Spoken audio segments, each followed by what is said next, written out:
দেখো আমরা রেডি হয়ে পড়েছি। এই যে দেখো বিকেলবেলা এই যে সবাই মিলে হাঁটছি, একটু বাজারে যাব। দেখো এই যে দেখো এই যে দেখো, চলো। আমরা বলতে বলতে অনেকটা রাস্তা হেঁটে হেঁটে চলে এসেছি। আর এদিকে গ্রামের পরিবেশটা দেখো এত সুন্দর, চারিদিকে সবুজ আর সবুজ। তো বাড়ি বসে খুব বিরক্ত লাগছিল, তাই দিদি বললো চল বাচ্চাদের নিয়ে একটু ঘুরে আসি। এই দেখো চলে এসেছি, এটা হচ্ছে গিয়ে মাতৃভবন। তো চলো দেখি কি দেখা যায় এখানে গিয়ে।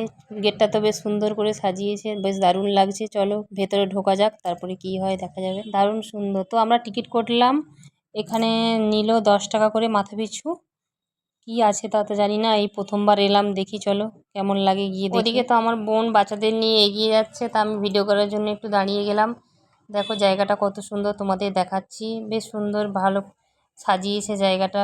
আর বাগানগুলো দেখো এত সুন্দর করে সাজিয়েছে, খুব সুন্দর লাগছে দেখতে।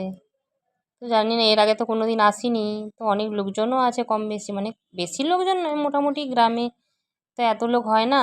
তো মোটামুটি দেখো পরিবেশটা খুব দারুণ লাগছে দেখতে। তো চলো যাওয়া যাক। এই একটা মন্দির, এটা হচ্ছে কালী মন্দির। আর এত সুন্দর করে মন্দিরটা কারুকার্য, কি দারুণ লাগছে দেখতে। প্রত্যেকটা ভেতরে ঝাড়বাতি দিয়েছে, মানে বাইরে থেকে বোঝা যাচ্ছে। একটু অন্ধকার হলে লাইট ফাইট দিলে দেখতে ভালো লাগবে আরও। আর দেখো এত সুন্দর লাগছে মন্দিরটা। তো এখানে এই যে দেখো, এই দিদিভাইটা এখানে বোধহয় থাকে, তাই নাকি জিজ্ঞেস করলাম তুমি থাকো? তো বললো হ্যাঁ আমি এখানেই থাকি, ঝাড়া মোছার কাজ করে। আর জায়গাটা বেশ সুন্দর করে পরিষ্কার পরিচ্ছন্ন রেখেছে, বেশ সুন্দর পরিষ্কার। এই যে এরা এসে এখানে বসে গেছে দোলনা চড়তে। এই যে 3 সখাসখি বসে গেছে দেখো। এই যে চল, আর একটু বেলা করে বেরোলে ভালো হতো, তো অন্ধকার হয়ে আসছে। এমনি আস্তে আস্তে প্রায় 4টে-5টা বেজে গেছে। এই বাচ্চা নিয়ে ওদের গুছিয়ে গাছিয়ে নিয়ে বেরোতে বেরোতেই দেরি হয়ে গেছে। তো চলো এদিকে এই পার্কটা, বাচ্চারা গুটুকে তোলো, ব্যাস এই তো একটা করে তোলো, ব্যাস এই তো উঠে যাও। হ্যাঁ চলো আস্তে আস্তে, গুটু উঠো। এখানে ঘোড়া, হাঁস দুলাতে হবে। ও তোদের দুলাতে হবে, কম হয়ে যাচ্ছে। ওরে বাবা রে, ক কেজি ওয়েটকে আমি দুলাচ্ছি রে। এই তো বাহ, কেমন লাগছে? ভালো।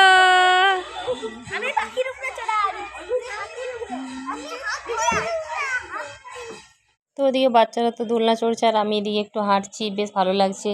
জায়গাটা বেশ সুন্দর, অনেক লোকজন আসছে, মোটামুটি বেশ ফাঁকা তো জায়গাটা, বেশ দারুণ লাগে। রাত্রেবেলা তো লাইটটা দিয়েছে, বেশ সুন্দর লাগছে জায়গাটা, এত সুন্দর। দেখো এইখানে একটা পুকুর আছে, পুকুরটা বেশ বড়, আর লাইট দিয়ে সাজিয়েছে, কি দারুণ লাগছে। সিঁড়ি করা আছে, ওখানে নামার জায়গা আছে। আর এই যে মন্দিরটা দেখো, এই মন্দিরটাতে বিয়ে হয়। তো আজকে থেকে দিদি বললো এখানে বিয়ে হয়, অনেকে ঠাকুরমশাই পুজো করছে, তাই অনেক রাত্রি হয়ে গেছে। তো বাজারে যাওয়া বলে আর বাজারে যাওয়া হলো না। তো দিদি বললো যে চল এখানেই ঢুকে বাচ্চা যাওয়া, অনেক দেরি হয়ে গেছে, তা আজকে আর বাজারে যেতে হবে না, অন্য সময় আসবি। আর দেখো মন্দিরটা কি দারুণ লাগছে দেখতে, দারুণ সুন্দর। দেখতে দেখতে অন্ধকার হয়ে গেল, দেখো আশপাশটা বেশ অন্ধকার চারিদিকে, শুধু মন্দির জায়গাটা যেগুলো একটু আলো আছে সেই জন্য আলো লাগছে, আর চারিদিকে বেশ অন্ধকার। সন্ধ্যা আরতিটা হচ্ছে বলে একটু দাঁড়িয়ে গেলাম, না এরপরে বেরিয়ে যাব। অনেক রাত্রি হয়ে গেছে, প্রায় 7:30টার মতো বেজে গেছে। পুজো হয়ে গেলে বন্ধ করে দেবে, রাত্রি হয়ে গেছে। দেখো আমাদের ঘোরা হয়ে গেছে, এখন এই টোটো করে বাড়ি যাচ্ছি, চলে যাব। আর এই রাস্তায় এমনি গাড়ি খুব কম চলছে, অল্প একটা আধটা টোটো চলছে। তা দাঁড়িয়ে দাঁড়িয়ে অনেকক্ষণ টোটো পেলাম না, তো অবশেষে পেলাম একটা। দিদি বললো উঠে পড়, তো 100 টাকার প্যাকেজ করলো। তো এখন এই যে চলে যাচ্ছি, আর চারিদিকে অন্ধকার, আর বেশ হাওয়া দিচ্ছে যেহেতু গরম। আর এদিকে তোদের কি হচ্ছে রে? এই তো আমার বড় দিদি কি হচ্ছে এগুলো? কুকারে কি দিয়েছিস? কি রান্না হবে? আজ ঘুগনি হবে, মটর আলু দিয়েছি। হ্যাঁ, এটা কি ভাজা হচ্ছে? ওটা ওই গুড় পিঠা।